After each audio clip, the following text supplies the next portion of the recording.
If the Oxford-Cambridge Growth Corridor is indeed to be the crown of Britain's economic revitalisation as Rachel Reeves intends, then it would only seem logical to ensure this is actually accessible.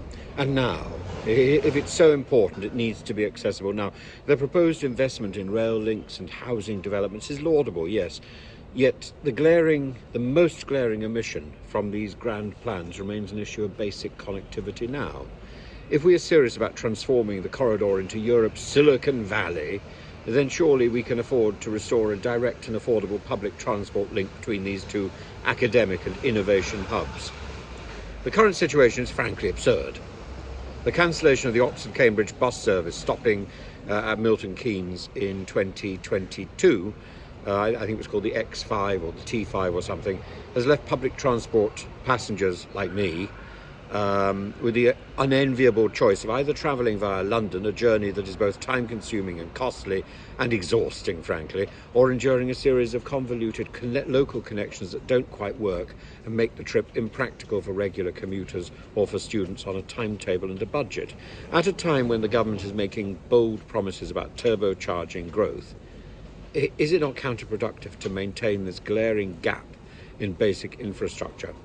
If this is a meaningful link that admits such investment, then why has the bus link been dumped, and why has nobody in the high command in Westminster actually replaced it? Chancellor Rachel Reeves has made economic growth her rallying cry, with her speech in Oxfordshire outlining ambitious plans for major projects, including the expansion of Heathrow Airport, the redevelopment of Manchester United's Old Trafford Stadium, and the acceleration of East-West Rail projects. However, while there is talk of high-speed rail links and futuristic infrastructure, the much simpler, immediate and low-cost solution is reinstating a direct bus service between Oxford and Cambridge, and that remains conspicuously absent. And the government's renewed focus in Oxford-Cambridge on this corridor is perhaps, in principle, a positive development. It acknowledges that this region is home to two of the world's leading universities and a thriving ecosystem of scientific, technological and life sciences firms. And the Treasury projects that this corridor could contribute to up to £78 billion to the UK economy by 2035. However, grand economic projections mean little if workers, if students, if entrepreneurs cannot move efficiently between these cities. And a functioning transport system is not merely a convenience, it's the backbone of any successful economic strategy. While the East-West Rail is a crucial long-term investment, and great, it's years away from completion.